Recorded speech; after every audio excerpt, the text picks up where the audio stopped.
G20? G20, is it a shop? International political cooperation.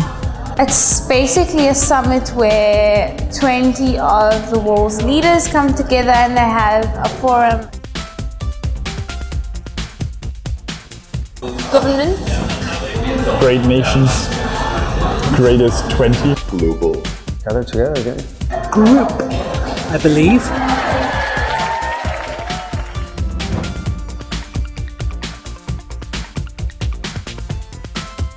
I think it looks like a typical Chinese bridge, because also like near the West Lake, you get a lot of bridges that have this iconic arch and then the reflection on the water. Unify or link different countries, different countries.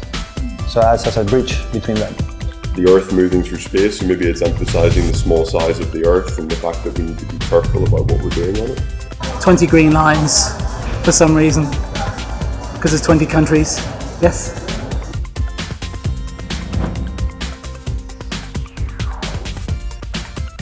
I'd go with Brazil. South Africa? Because I know South Africa, she's South African. Switzerland.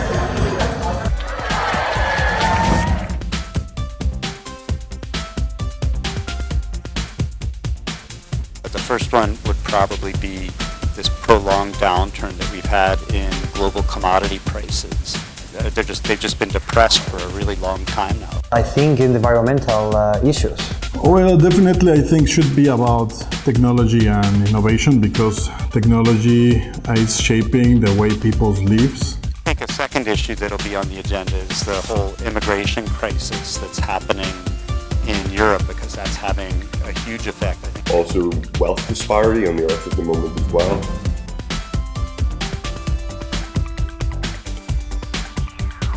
Ordinary Chinese people who works every day for not that much of a salary. People who are anti-globalization, like myself. I think it's good if we can hear from voices that think that globalization is not a good thing. A lot of the people who are affected by the refugee crisis, this would be a lot of the Syrians and other displaced people.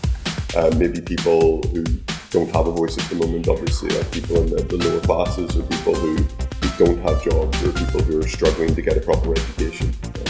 But I suppose in general, the aim would be that they should be effective channels for voicing outside views and different perspectives than just government to government perspectives.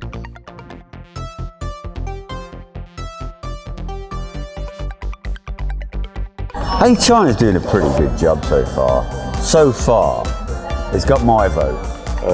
Well, I think it's very clear after the 2008 financial crisis, China was really a pillar of stability in the global financial markets and really helped the world recover. China has been really the main contributor to global economic growth for probably the last decade, certainly since the global financial crisis. So a lot of people are worried now that with China's economy starting to slow, that's going to have a ripple effect on the global economic growth story. I always said there's a gap of information between what is really China and what is China looking from abroad. So I hope it will be a very good steps to make people know more about China and more willing to visit this place, or even to work here and to create business here. China's economic achievement, or China's economic contribution, is really important to the global economy.